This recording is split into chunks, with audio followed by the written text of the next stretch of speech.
so here's the little carrier case.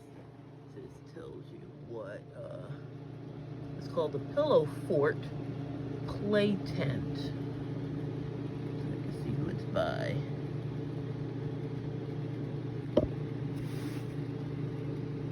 No, here's all the details anyway. It was from Target originally, looks like. Phone number is there. So that's what it looks like.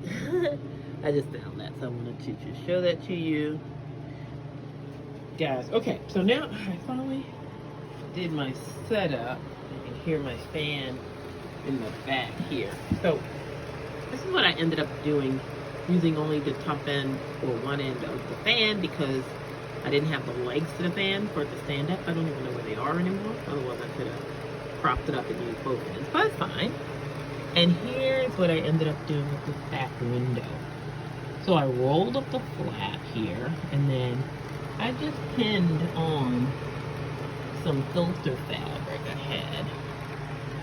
Yeah, just pinned it all around, and it actually already had a couple pieces of Velcro there for the flap. So the flap had some Velcro, so when you unroll it, it actually Velcros shut there. So that was good because then I didn't have to pin there because my filter fabric has a little bit of texture to it. So it stuck. You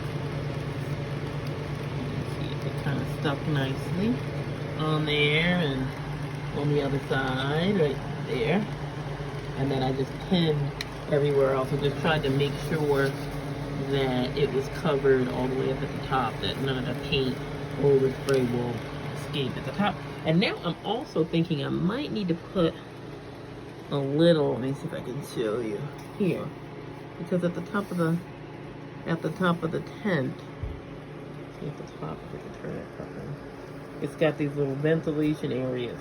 So I may stick a little bit up under there too, just to be sure that no paint, spray paint kind of scoots out that way too.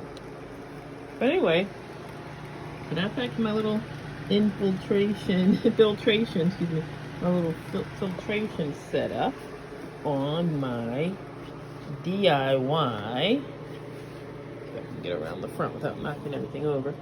In my DIY spray booth that I have up in my attic. I might even drop down a little drop cloth over top of my really scary looking carpet.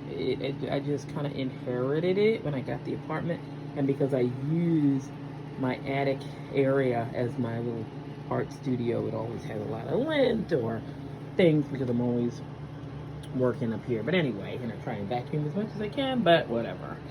So there we go. So I am going to spray. Oh, and I'm not gonna use, I don't need this filter back here anymore though. I just found that it was a little heavy and I was gonna have to attach it to the side of my wall. And of course my tent is a little rounded, like that. It's rounded.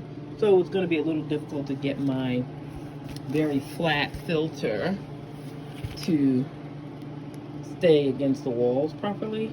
So that's why I ended up using the fabric, because I could pin it and it would mold to the shape of my tent.